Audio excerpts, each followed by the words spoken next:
மலை உச்சியில பூத்தைய பிச்சு புவையுங்க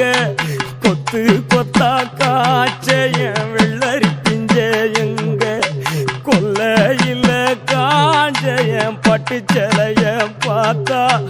பச்சை மரமேவும் பச்சை கிளி எல்லாம்